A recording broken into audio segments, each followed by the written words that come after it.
Hello viewers. Tamil Nadu கிராம உதவியாளர் 2025 சமீபத்தில் கேட்கப்பட்ட எழுத்துத் தேர்வு வாசித்தல் தேர்வு கேள்விகள் என்ன அப்படிங்கிறது சம்மந்தப்பட்ட ஒரு முக்கியமான அப்டேட் தான் நம்ம இந்த வீடியோவில் பார்க்க போகிறோம். ஸோ இப்போ தான் ஃபஸ்ட்டு டைம் நம்மளோட சேனலில் கிராம உதவியாளர் சம்மந்தப்பட்ட அப்டேட் பார்க்குறீங்க அப்படின்னா கண்டிப்பாக நம்மளோட சேனலை சப்ஸ்கிரைப் பண்ணிக்கோங்க. அந்த வீடியோவை ஃபுல்லாக ஸ்கிப் பண்ணாமல் பாருங்கள். ஸோ அது ரொம்பவே முக்கியமான வீடியோ. உங்களுக்கு இருக்கக்கூடிய எழுத்துத் தேர்வு 15 மார்க்கும் உங்களோட வாசித்தல் தேர்வு 15 மார்க்கும் வந்து பார்த்தீங்கன்னா நீங்கள் முழுமையாக பெற்றீங்கன்னா மட்டும்தான் உங்களை நேர்காணலுக்கு வந்து பார்த்தீங்கன்னா கூப்பிடுவாங்க. ஸோ அந்த இருப்பிடத்துக்கு உண்டான அந்த லோக்கல் ரெசிடென்சி அதுக்குண்டான மார்க்கு, உங்களுக்கு வந்து திறனறி தேர்வில் நீங்கள் சைக்கிள் ஒழுங்காக ஓட்டுனா ஆர் லைசன்ஸ் ஆல்ரெடி வச்சுருந்தீங்கனாலே வந்து பார்த்திங்கன்னா அந்த 10 மார்க்கு, 10th சர்டிஃபிகேட்டுக்கு ஒரு 10 மார்க்குன்னு வந்து பார்த்திங்கன்னா உங்களுக்கு ஈஸியாக கிடச்சிரும். பட் இந்த எழுதுதல் வாசித்தல் தேர்வு அப்படிங்கிறத நீங்கள் பெர்ஃபார்ம் பண்ணி அதில் எவ்வளோ மார்க் ஸ்கோர் பண்ணுறீங்களோ அதுக்கு பொறுத்து தான் உங்களுக்கு நேர்காணல் அப்படிங்கிறது கூப்பிடுவாங்க. ஸோ அந்த கிராம ஊராட்சி செயலாளருக்கு எப்படி நேர்காணலுக்கு 5 பேரை கூப்பிட்டு 5லேருந்து ஒருத்தரை தேர்ந்தெடுத்து வேலை கொடுக்க போகிறாங்களோ, மேபி அதே ஃபார்முலாவை இந்த கிராம உதவியாளருக்கும் பின்பற்றலாம். ஸோ யாராவது நல்லா பெர்ஃபார்ம் பண்ணுற ஒரு 5 பேரை கூப்பிடுவதற்கான வாய்ப்புகள் கூட இருக்கலாம். ஸோ இதில் நீங்கள் எந்தளவுக்கு நல்லா பெர்ஃபார்ம் பண்ணுறீங்களோ அந்தளவுக்கு உங்களோட நேர்காணல் வாய்ப்பு வந்து பார்த்திங்கன்னா இருக்கும். ஸோ அதில் என்னென்ன மாதிரி கேட்டிருக்காங்கிறத பார்க்கலாம். ஸோ லெட்டர் ரைட்டிங் அப்படிங்கிறத எழுத்து தேர்வில் மிக முக்கியமான விஷயம். ஸோ அந்த கண்டென்ட் வந்து நீங்கள் கரெக்டாக எழுதுறீங்களா, யாருக்கு எழுதுறீங்க, ஒரு லெட்டர் ஃபார்மெட் நீங்கள் கரெக்டாக எழுதுறீங்களா அப்படிங்கிறதெல்லாம் வந்து பார்த்திங்கன்னா செக் பண்ணியிருக்காங்க. ஸோ அது என்ன கடிதங்கள், எந்த மாதிரியான கடிதங்கள் அப்படிங்கிறது வந்து பார்த்திங்கன்னா பார்க்கலாம். ஸோ பொதுமக்கள் தங்களின் அத்தியாவசிய தேவைகளுக்காக அல்லது குறைகளை தீர்க்க கோரி அதிகாரிகளுக்கு எழுதும் கடிதங்கள் இவை: வருமான சான்றிதழ் இன்கம் சர்டிஃபிகேட் கோரி தாசில்தாருக்கு எழுதும் கடிதம், ஜாதி சான்றிதழ் கம்யூனிட்டி சர்டிஃபிகேட் கோரி தாசில்தாருக்கு எழுதும் கடிதம், இருப்பிடச் சான்றிதழ் நேட்டிவிட்டி சர்டிஃபிகேட் கோரி தாசில்தாருக்கு எழுதும் கடிதம், புதிய குடும்ப அட்டை ரேஷன் கார்டு பெற விண்ணப்பித்து தாசில்தாருக்கு எழுதும் கடிதம், தங்கள் பகுதியில் நிலவும் குடிநீர் தட்டுப்பாட்டை போக்க கோரி விஏஓ மூலம் தாசில்தாருக்கு எழுதும் கடிதம், வீடு கட்டுவதற்காக பட்டா மாறுதல் கோரி தாசில்தாருக்கு எழுதும் கடிதம், பொதுப்பாதையை அபகரித்துள்ளதை அகற்றக்கோரி விஓஓ மூலம் தாசில்தாருக்கு எழுதும் புகார் கடிதம், பகுதியில் உள்ள சுடுகாடு இடுகாடு பாதையை சீரமைக்க கோரி விஓஓக்கு எழுதும் கடிதம், முதியோர் உதவித்தொகை ஓல்டு ஏஜ் பென்ஷன் பெற விண்ணப்பித்து தாசில்தாருக்கு எழுதும் கடிதம், விவசாய நிலத்தில் அறுவடை செய்ததற்கான சான்றிதழ் கல்டிவேஷன் சர்டிஃபிகேட் கோரி விஓஓக்கு எழுதும் கடிதம். ஸோ இது எல்லாமே வந்து பார்த்திங்கன்னா மிக முக்கியமான சமீபத்தில் கேட்கப்பட்ட ஃபேஸ் 1 மற்றும் ஃபேஸ் 2க்குள்ளே கிராம உதவியாளர் எழுதுதல் தேர்வில் வந்து பார்த்திங்கன்னா கேட்கப்பட்டது.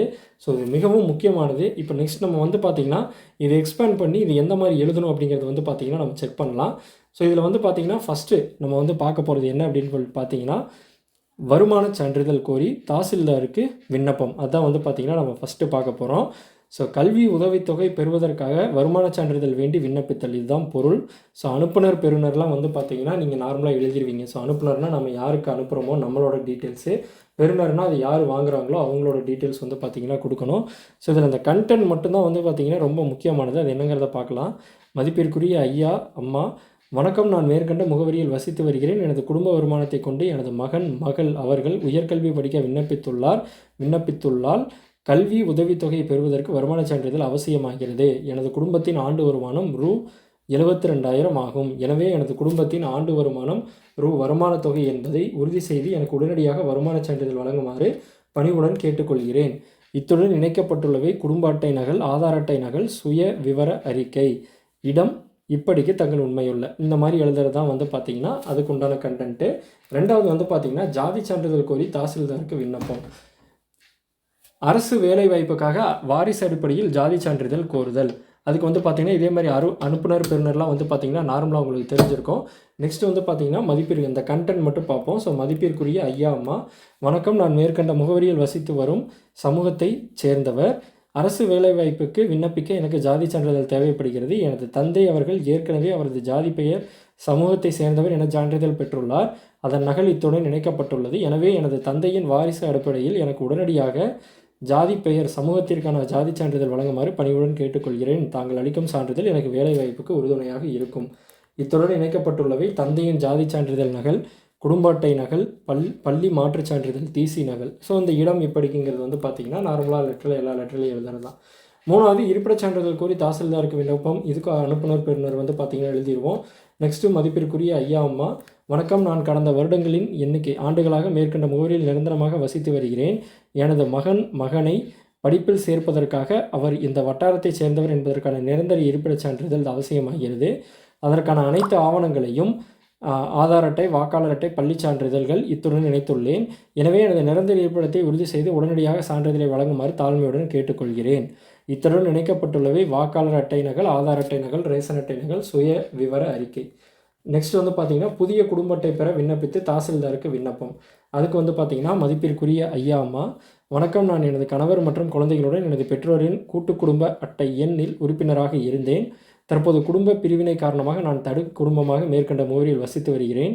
எனது பெற்றோரின் குடும்ப அட்டையிலிருந்து எனது பெயர் நீக்கப்பட்டதற்கான ஆதாரத்தை இத்துடன் இணைத்துள்ளேன்.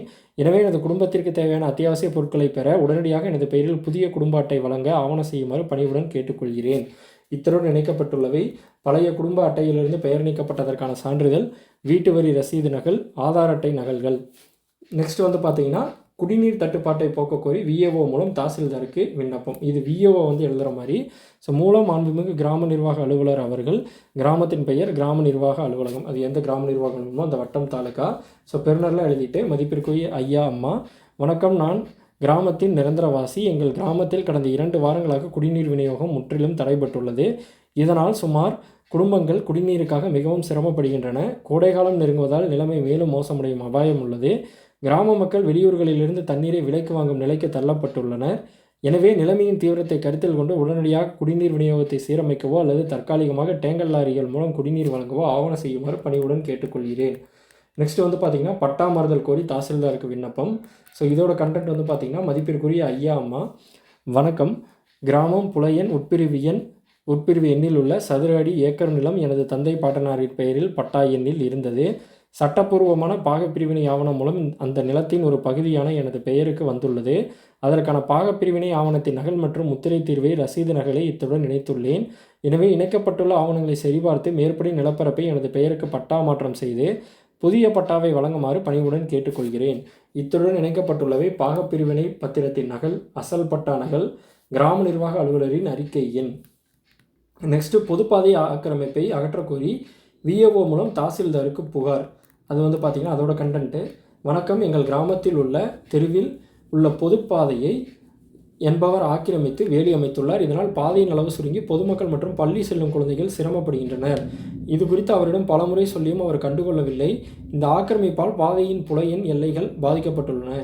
எனவே பொதுநலன் கருதி தங்கள் அதிகாரத்தை பயன்படுத்தி ஆக்கிரமிக்கப்பட்ட பொதுப்பாதையை அளந்து உடனடியாக ஆக்கிரமிப்பை அகற்ற உத்தரவிடுமாறு பணிவுடன் கேட்டுக்கொள்கிறேன். அப்புறம் வந்து பார்த்திங்கன்னா சுடுகாட்டு பாதையை சீரமைக்க கோரி விஏஓக்கு விண்ணப்பம். மதிப்பிற்குரிய ஐயா அம்மா, வணக்கம். எங்கள் கிராமத்தில் உள்ள பொது சுடுகாட்டிற்கு செல்லும் பாதை தற்போதைய நிலை எடுத்துக்காட்டு மழையால் சேதமடைந்து உள்ளது. குறிப்பாக சேதமடைந்த பகுதியின் விவரம், பாதைகள் மிகவும் பழுதடைந்து சேரும் சகதியுமாக உள்ளன. மழைக்காலங்களில் சடலத்தை எடுத்துச் செல்வதற்கு பொதுமக்கள் மிகவும் சிரமப்படுகின்றனர். சில நேரங்களில் சேறு காரணமாக வழித்தடத்தை மாற்றவும் வேண்டியுள்ளது. எனவே மக்களின் உணர்வுகளை மதித்து மேற்படி சுடுகாட்டு பாதையை தற்காலிகமாக மண்கொட்டியோ அல்லது நிரந்தரமாக தார் சாலை அமைத்தோ சீரமைக்க வேண்டிய தேவையை தாங்கள் உயர் அதிகாரிகளுக்கு பரிந்துரை செய்யுமாறு பணிவுடன் கேட்டுக்கொள்கிறேன். நெக்ஸ்ட் வந்து பார்த்திங்கன்னா முதியோர் உதவித்தொகை பெற விண்ணப்பித்து தாசில்தாருக்கு விண்ணப்பம். இதுக்கு வந்து பார்த்திங்கன்னா கண்டென்ட்டு, வணக்கம். எனது வயது ஆகும். நான் கணவர் மனைவியை இழந்த நிலையில் பிள்ளைகளின் ஆதரவும் இல்லாமல் மேற்கண்ட முகவரியில் மிகவும் ஆதரவற்ற நிலையில் வசித்து வருகிறேன். எனக்கு வேறு வருமான ஆதாரம் எதுவும் இல்லை. தற்போதுள்ள பொருளாதார சூழலில் எனது அத்தியாவசிய தேவைகளுக்கு கூட மிகவும் சிரமப்படுகிறேன். எனவே எனது நிலையை பரிசீலித்து தமிழக அரசின் முதியோர் நலத்திட்டத்தின் கீழ் எனக்கு முதியோர் உதவித்தொகை வழங்க ஆவணம் செய்யுமாறு பணிவுடன் கேட்டுக்கொள்கிறேன்.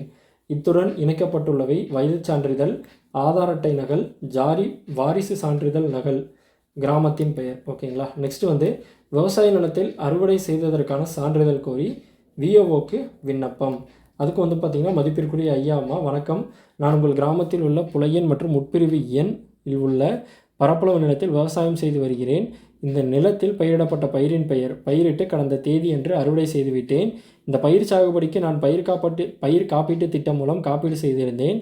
தற்போது காப்பீடு நிறுவனத்திற்கு சமர்ப்பிப்பதற்காக அந்த நிலத்தின் பயிர் அறுவடை செய்யப்பட்டது என்பது உறுதி செய்து சான்றிதழ் வழங்க வேண்டியது அவசியம்.